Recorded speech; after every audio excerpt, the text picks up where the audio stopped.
Hey, everybody. Welcome to Ultimate Insider, Bear Insiders podcast. I am Mike Pawlawski, former Cal Hall of Fame quarterback and radio color analyst for the Bears.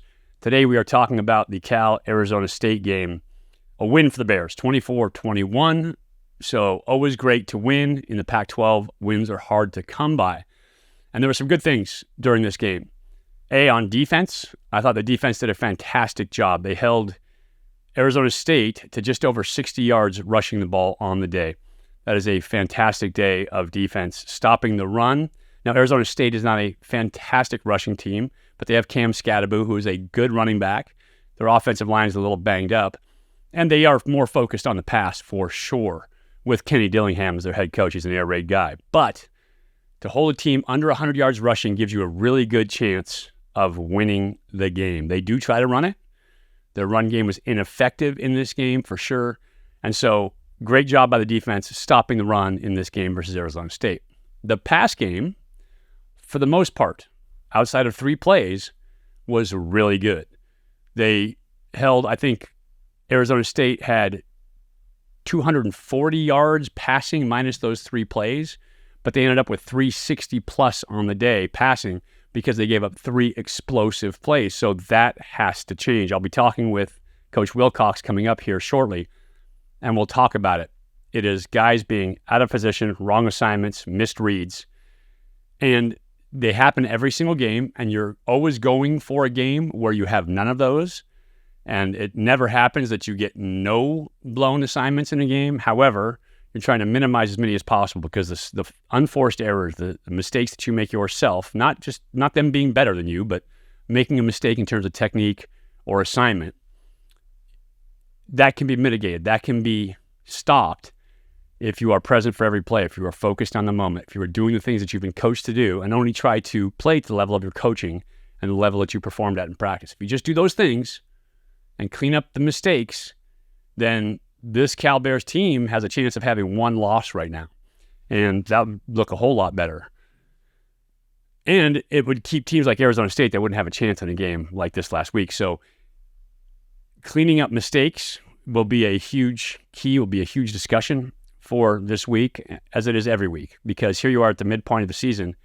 You need to stop doing those things. You need to stop making the mistakes that put you in jeopardy in a game. It's 5 to 8 plays in a game, every single game, that change the outcome of that game. A big one this last game was 12 men on the field for Arizona State. Coach Wilcox and his staff figured it out. They saw it. They held the referee's feet to the fire by calling timeout, making them make the call for 12 guys on the field, or else they would have missed it. So good job to the coaching staff for getting that done. But making mistakes like that changed the game. That changed the game for Arizona State because a touchdown called back for them. So huge difference maker for them. They get the penalty, and Cal holds them out of the end zone. So one mistake in a game can be the difference between winning and losing. 5 to 8 of them are generally the difference in a game. The Bears need to clean up those pass coverage issues. One was on a blitz, one was in zone. So getting the mechanics of the technique of the assignment, all those things clean where you play your assignment in the moment at your physical best is going to be key. Again, I'll talk with Coach about this coming up. Offensively, I thought the Bears ran the ball decently in this game. I thought Jay Knott looked good. He got the chunks he needed to get, especially on 3rd and long. There was a couple of explosive runs in there. And so you're going to get that when you face the prevent defense. But I thought he ran the ball well. I thought the offensive line, especially in the gap scheme, and we're going to get in a little bit in the weeds here as a play caller, as a coach, gap schemes in the run game, power, counter, trap, outside G, what they call wing G or pin and pull, are all about clearing one gap. So you are going to double team a gap, move a guy out of a hole, and then you are going to bring pullers. So whenever you see guards pulling, whenever you see tackles pulling, that is a gap scheme run. The Bears run counter, they run power, they run the outside G. So a lot of those things in their game, they ran them pretty efficiently in this game versus Arizona State. When the guards are moving, when they're doubling at the point of attack, they're doing a nice job. Not as clean in the zone game, inside zone, outside zone. Or I should say not as much yardage, not as much value in that for them. And oftentimes the zone game is where you have a lot of your zone reads for your quarterback. It can be RPOs, and they run RPOs off the counters. They run RPOs off the powers as well. So there's an RPO on every run that they can get to. But the zone scheme is where you have your zone reads for the quarterback where he can hand it off or take it himself. And with Sam Jackson, his legs are a huge asset for him on offense. And so he got a lot of the reads right. He missed a few reads which had some real estate in them that could have made for some really good plays for the Bears, could have changed kind of the face of that game. And so the run game was decent. It could be better for sure. The offensive line could be better there for sure. But I thought it was good enough to win, obviously. The pass game, however, is an issue for the Bears, and it continues to be an issue for the Bears. Starting off at that quarterback position, Sam Jackson, we've talked about it before, needs to get to game speed. I understand that he is a young quarterback, but he has an entire college football program waiting on him to get to game speed. And his, I won't say insistence, but his inability to slow the game down right now is causing problems for him. He ended up 12 of 29 on the day passing.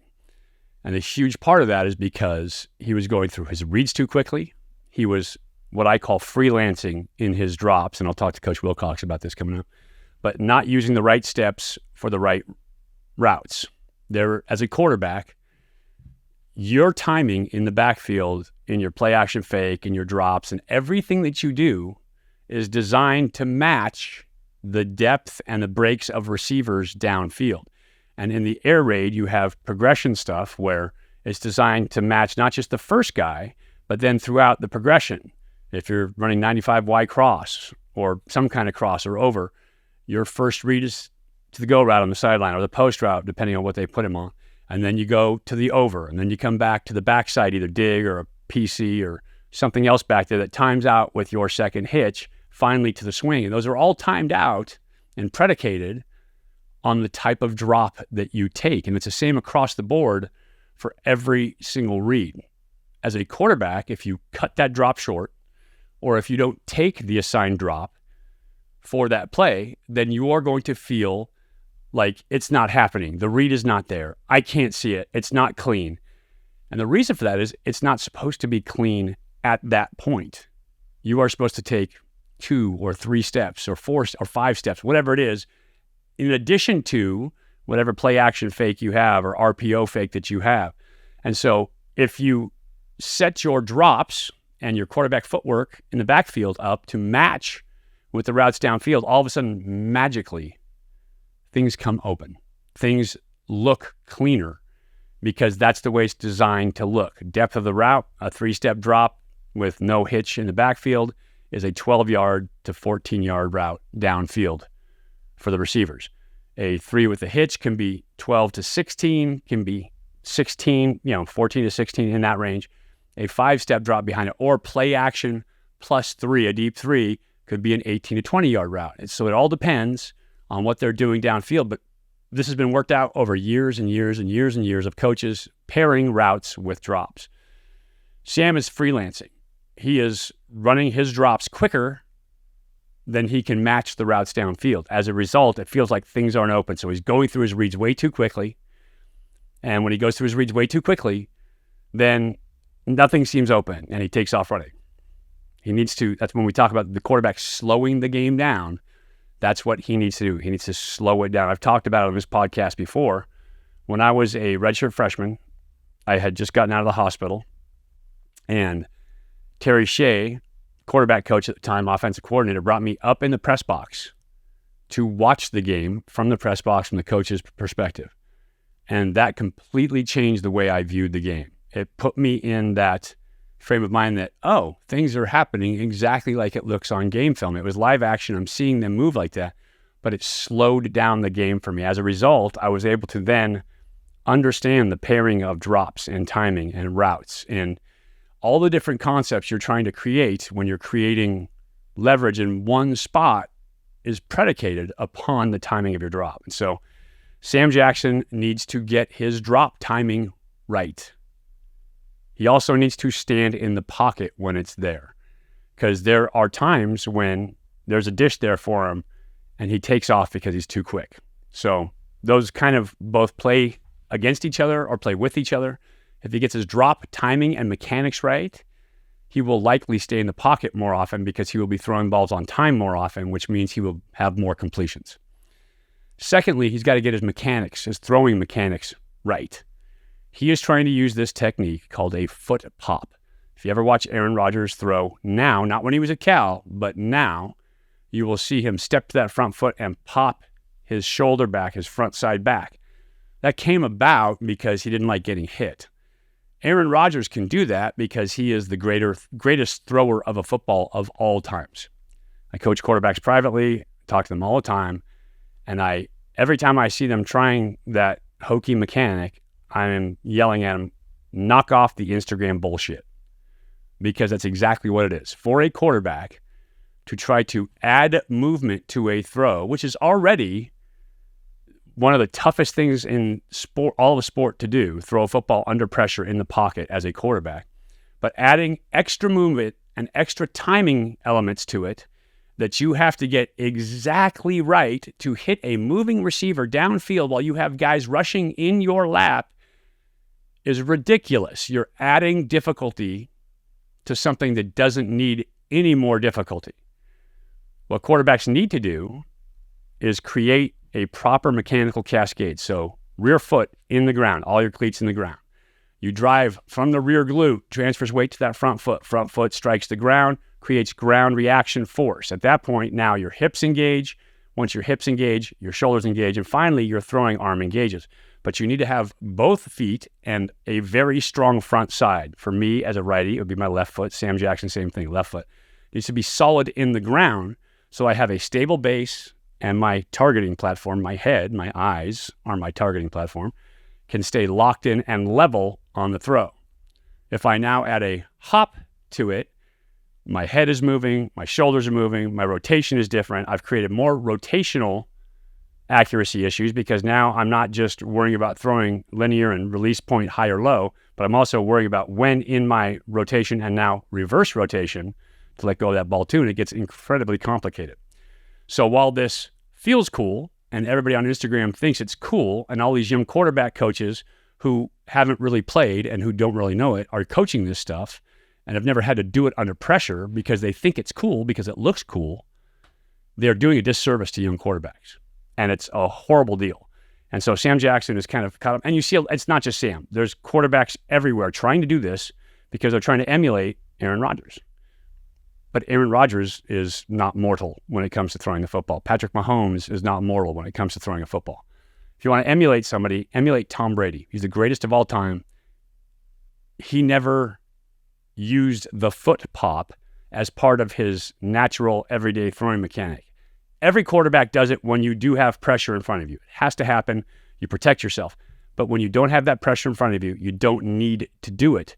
And if you just throw off of a solid base with a strong front side, more often than you don't, you will be more accurate more often than you are not. Sam Jackson did it a couple times in this game. He threw the back shoulder fade to Jeremiah Hunter off of a strong front side, no foot pop, and threw a fantastic back shoulder ball.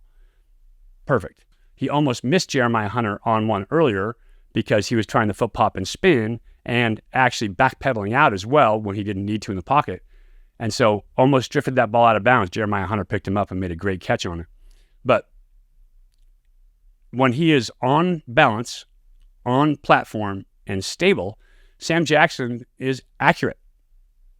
When he is on time of his drop, he gets the right reads. But when he short circuits and freelances, then it falls apart for him. So anyway, long discussion, quarterback play, it's obviously my bailiwick. So I know more about that position than any position on the field because I played it, I coach it, I have studied it, I've created rules for my young quarterbacks that I always tell them, I will be the rock against which your bad habits will break. And then, so one of the coaches at Cal needs to be that guy for Sam Jackson right now. His bad habits need to break because eventually what's going to happen, and this is, I like Sam. I've talked to him on the podcast here, and I've talked to him a couple times in passing, is that if he doesn't get this done, then people are going to start to look at him as a flyback or as a package-only guy, a wildcat-type quarterback.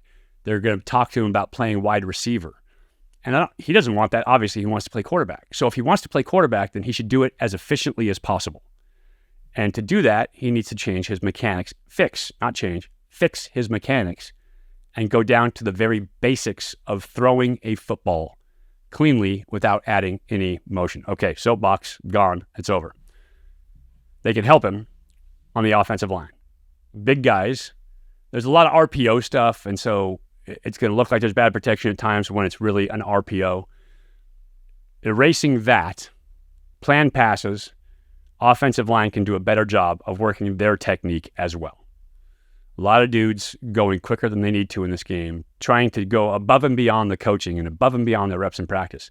They just need to do what they're assigned to do and execute at that level. Tackles are shortening the edges sometimes. There's been occasions where backs have missed reads in terms of who they are blocking. They just need to do what they've been coached to do. And this should be a constant theme, and I'm sure it is. We'll talk to Coach and you'll hear it. But it needs to be a constant theme for the Bears. Do what you've been coached to do. Perform at the level at which you've practiced. Practice fast, and then watch how successful you are in the games. So offensive line could play better and could help Sam out, give him more comfort in the pocket, but he needs to do that, help himself out with his drops as well. Receivers also doing the same thing. They are not getting off the jam, because they are being too quick. They are not being patient enough in their releases to create space to turn a defensive back's hips. As a receiver, when you are creating a release, you are trying to get the defensive back to turn his hips, to miss a shuffle, to get leverage on him so you can now get on top or around or by him in a way that it creates separation. You'll hear me say separation a lot. You need to find separation with that DB. And in order to do that, you either need to be flat out faster and run by the guy, and there's not a lot of those dudes out there, or you need to create movement in that DB, extra movement, false movement, to get him going the wrong way, moving his hips, turning his shoulders, and then going back against that. You do that by being patient in your release. Because right now, Washington last week, and actually Idaho did some of this as well, which shows you there's not a lot of respect on the defensive side of the ball. But Arizona State last week said, we're going to walk dudes up and we're going to play man. And press man, not just man, but press man. And when they do that and you don't beat them, they're going to keep doing that. Because if you can play single high safety in a man look with one high safety, post safety to help out, or a zero look where you are now pressed down with no help over the top, they are just saying, we don't respect you that you can beat us. And so we're going to do this, keep those dudes out and play with 8 guys or 9 guys in the box. And I dare you to beat us with the run because we think that you can't beat us with the pass. And so it is disrespectful to those wide receivers. And until they earn the respect by beating some guys, they say you live by the sword, die by the sword, until they earn some respect by using that sword against them, then they're going to keep getting it, and it's going to make it tougher on the offense. So anyway, all that said, talked to Coach Wilcox earlier. We had a good discussion about all this stuff, and we're going to go to that right now. Joining me now, head coach Justin Wilcox. And Coach, a better week this week, obviously, coming off of that game versus Arizona State. First off, congratulations on a win. Give me your impressions after watching film. Yeah, love getting the win. That's what it's all about. You know, finding a way to win, whatever it takes, however you can get it done. That is the goal. I think the reasons we can talk about the things we did well that allowed us to get the win, and then the things that we obviously have to improve upon that were apparent during the game. Offensively, did turn the ball over and ran it pretty well. You know, not as good as we could have or probably should have in terms of eliminating some of those penalties, but ran it. Defensively, we had some 4th down stops, a handful of 4th down stops, interception to set up a score, forced a couple field goals in the red zone. That was big. And then on special teams, the punter and the field position, you know, Lachlan Wilson really had a great game, and that was huge. The things that weren't good, Offensively, the penalties, eliminating some big plays, a couple runs. We also got behind the sticks with some penalties. And then the pass game, we have to be a lot better in the pass game offensively. Defense, we gave up 120 yards on 3 busted coverage issues. We had a 3rd down and 8. We bring a 0. We're going to get to the quarterback. Young guy busts who doesn't take the back. And then they get it all the way down. And they got Craig Woodson, ran him down, and we forced a field goal right there. So that was huge. But that was a big one.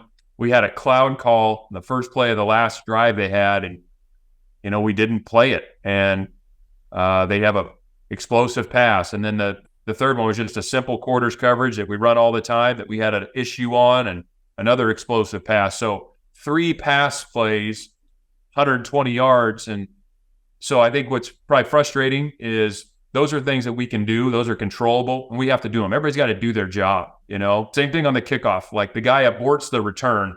We have a couple people there. We got to make the play there. Do your job. Get the ball on the ground. And that game, the dynamics of that game change completely if we just do those things. And we're not asking guys to do things they cannot do, but it's accountability and doing your job. That's really the story of that game.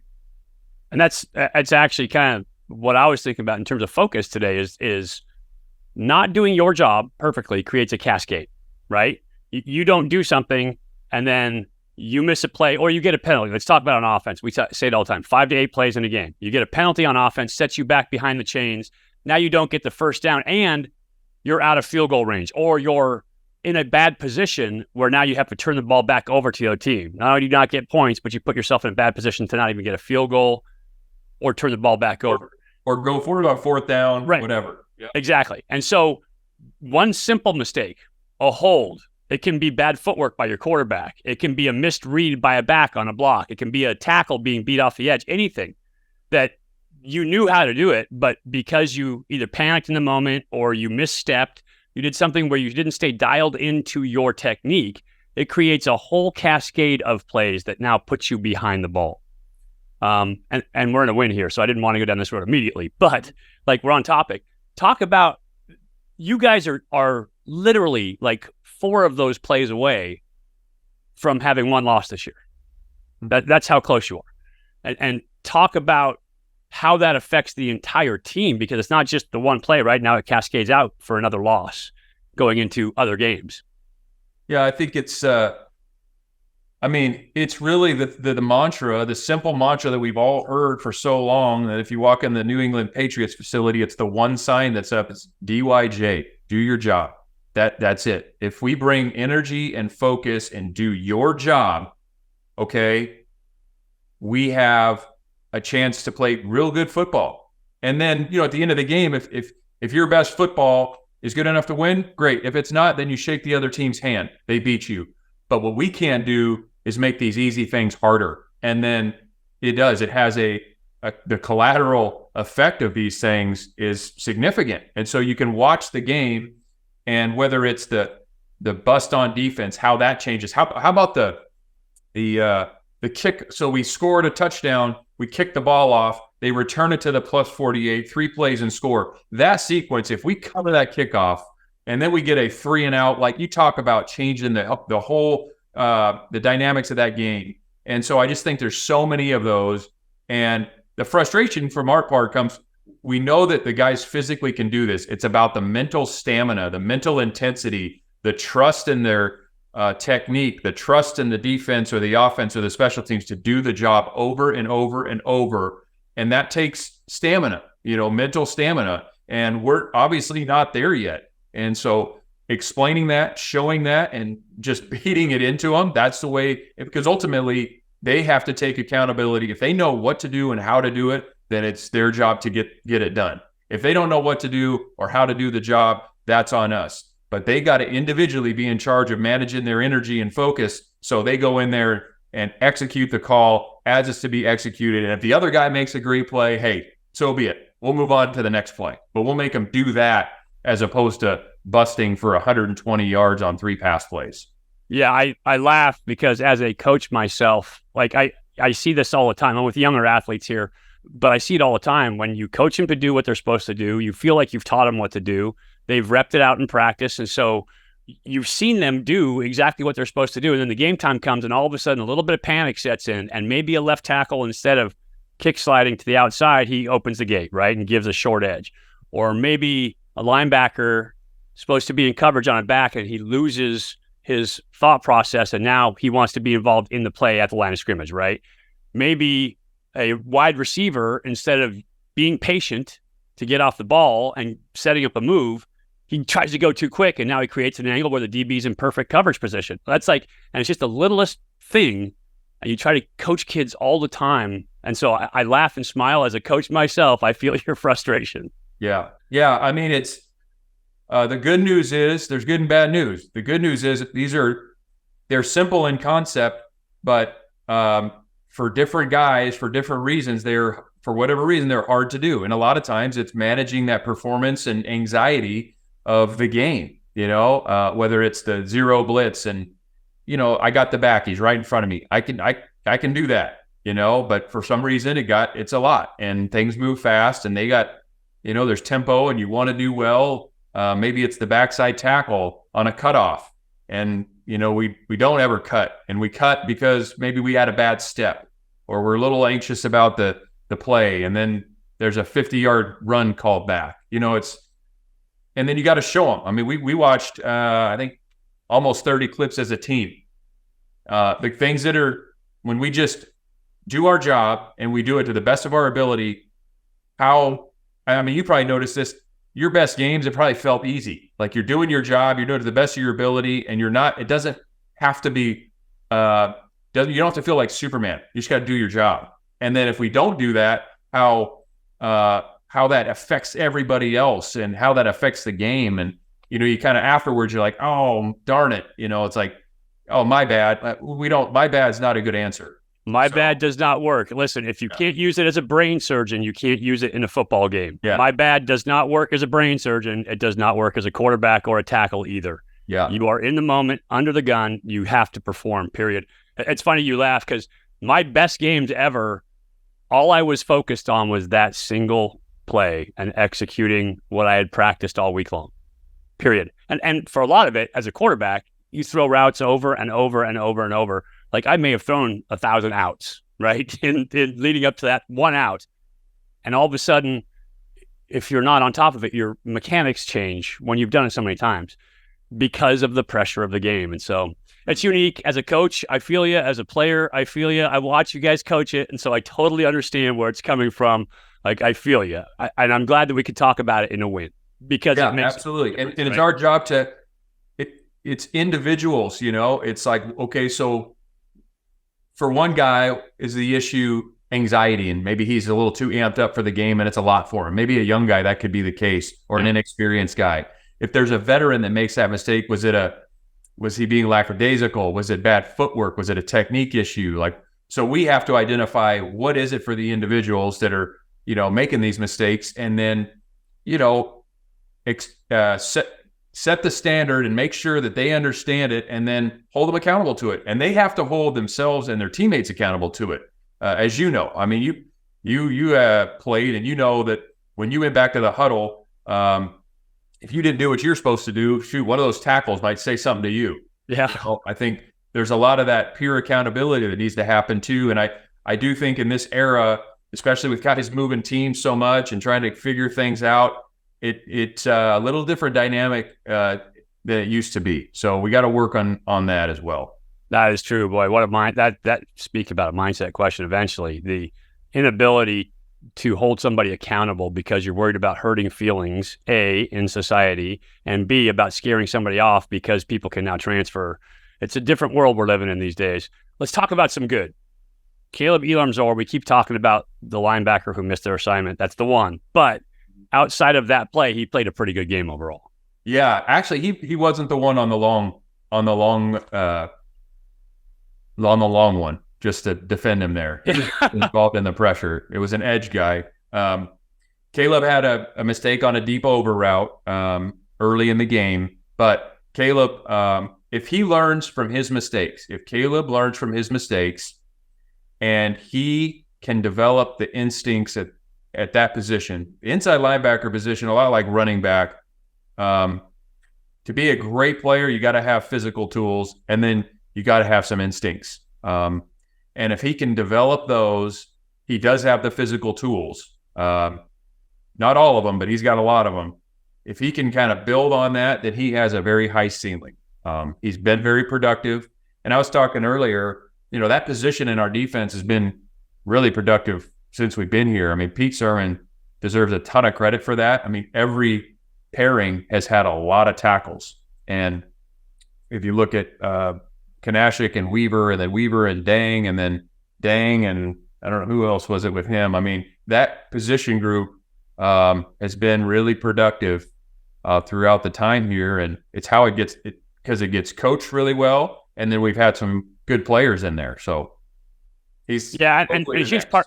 Yeah, a huge part of that, I think, this year too, is the defensive line blocking the blockers, right? Keeping guys off the linebackers. One thing that I think people generally miss who aren't super familiar with football is when linebackers are making play, it's because the big guys are blocking the blockers up front. Every offense is schemed to control the defensive line and get up to the backers, right? Second level blocking. And if you got dudes who are absorbing blocks in the pit, that means your linebackers can flow and play. And I think, we talked about it. Brett Johnson didn't have a lot of stats, but he is still affecting the game. Those big guys are affecting the game so linebackers can run and hit. Yeah, no doubt. I mean, I can think of a couple of guys in particular in our conference in the last few years that made a ton of tackles, and it's because the offensive lines couldn't get to the second level on them. And because if they do, then the guy, the three technique or the zero nose or the shade, he's going to make the play in the backfield. So, that has a lot to do with it. If you want to, this is the old adage. I mean, if you want to play great defense, you have to be great up front. Like, you don't have bad D lines and play really good defense. It just doesn't happen. So, having those guys, we still got to do a better job of making more plays at that first level, more tackles for loss, more plays in the backfield, but we'll continue to work on that. And then let's talk about the offensive side of the ball. So that's clearly a work in progress for you guys, right? We talk about essentially we could take down any position, what we were talking about earlier, but Sam Jackson as the quarterback, it becomes most glaring. A young guy whose game speed is not there yet. And you can see it on film. To me, he freelances with his footwork a little bit as the game speeds up. And that's one of the things that's one of those correctable things for a young guy if he can slow down long enough to absorb that and make it happen. Talk about his performance and where the work is in terms of working with him to improve that. Yeah, I think you kind of hit it on the head. I think he said this, and we've talked about it. He's playing in fast forward. Like, everything's happening so quickly in his mind, his body. It's like he's got to slow down a little bit, and that's easier said than done, especially when you haven't played that position a whole lot or played in games. There comes a point in quarterbacks' development, and sometimes it's their freshman year or sophomore or junior or senior, where you'll hear the phrase, and it's true. It's like, oh man, like the game just slowed down for me. I can see it. I'm not in a hurry. I know where I'm going with the ball. I know who I'm reading. Yeah, we're not quite there yet with Sam. Like, he's still got to develop that. He's got some amazing physical tools. He wants to do it. We just got to keep working with him. But, the run game and the things he can do, you see some of that. We had 2 of them called back, unfortunately. But the pass game, and even in the run game, we still got to do a better job hitting on a higher clip of our run reads. And then in the pass game, just where we're going with the ball and being accurate with it, setting our feet and throwing it. And because if he sets his feet and throws the ball, he can really throw it. I mean, you guys have been out to practice. It's not like he's just a guy that plays a running back playing quarterback. That's not him. He can throw. But setting his feet, knowing where he's throwing it on time, we still can be a lot better there. Yeah. And to your point, he absolutely can do this stuff. You see it in his game, the back shoulder fade to Jeremiah Hunter. He set his feet and threw it. The deep over later in the game, he sat in the pocket and he set his feet and threw it. But every time he tries the foot pop or every time he thinks that there's pressure on him and you see his body moving during the throw, right, it's inefficient. And inefficiency at that position means inaccuracy. Yep. And that's the huge difference. You watch, I think the guy to watch right now, Brock Purdy, is the epitome of ruthless efficiency. All he does is use the right footsteps, make the right reads, and deliver the right pass. Period. Nothing special.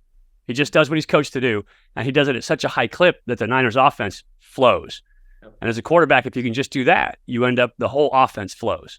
Yeah, I think it goes back to what we were talking about before. Sometimes, we maybe think things are harder than they are, and we're tending to think about this, that, and the other thing, and if you truly, to your point, and it's again simple in concept, but it's not easy. But the doing your job and just play that play for what it is, and then go to the next one and do that again. And how many times can you do that over and over and over? And it's interesting watching the quarterbacks, especially even coming out of high school, because the game and in the NFL it's changed, and some of those play styles of some of these elite quarterbacks who throw off platform, off one leg, off their left foot. And I've heard this from people.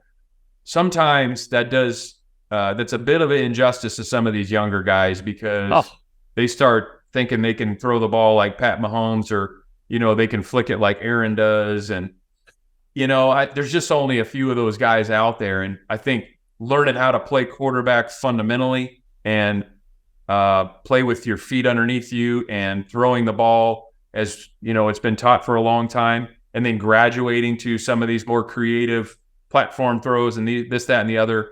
I think you're seeing it all the way down to high school, and it's I think there's a happy medium, and sometimes it goes the other direction, where it's doesn't necessarily do the guy a lot of good early in his career.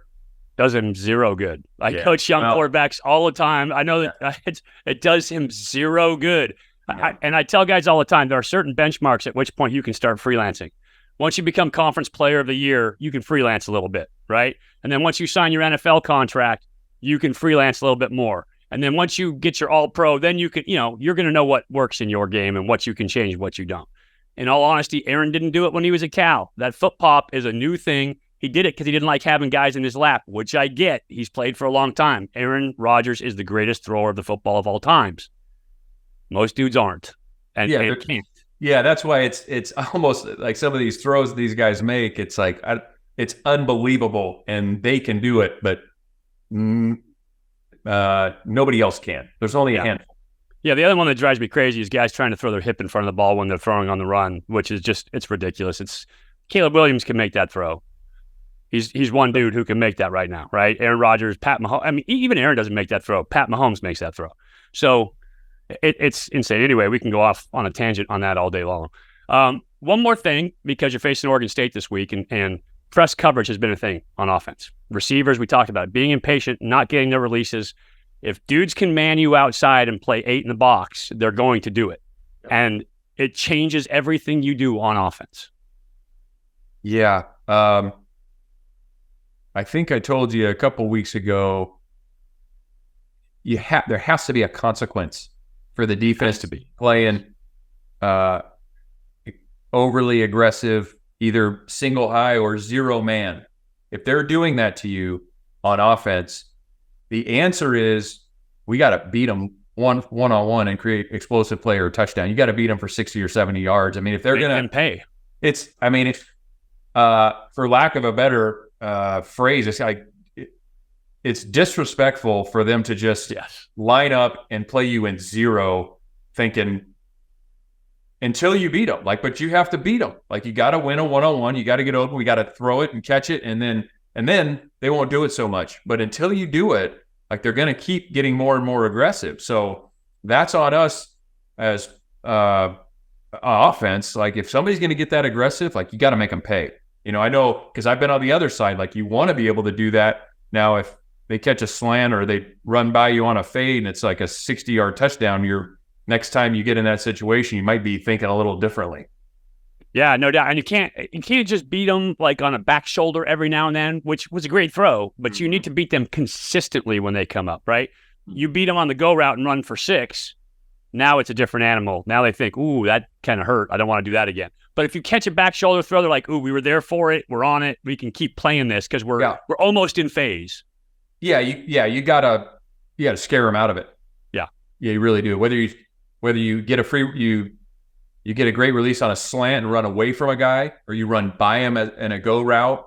The back shoulder throws are great, and the one that we execute in the game is, that is beautiful. It's hard to defend. Yeah, but I know as a defensive coach, like if they do that, it's hard to do that 15 times. Right. Hard to do it 10 times. Hard to do it 5 times. But if they can run by you or beat you on a slant release, those are a lot higher percentage throws. And so you have to be able to do that and scare / stress the defense so they don't do it anymore. So there's got to be a consequence for a defense playing that aggressive. If there's not, it's going to be really hard to run it and do the things intermediate or short or in the run game to have success. Yeah, and it's funny that it's counterintuitive for players is that the key to doing that is patience in your release. If you try to jab and then take the first angle, they're going to be on your angle on your hip. But if you are patient enough to get him moving one direction, get his hips going the wrong way, and then beat him, now you own something. And so learning patience is how you get the deep balls. Learning patience is how you get those clean releases. So as Coach Wilcox, as you can hear, it's always great to learn in a win.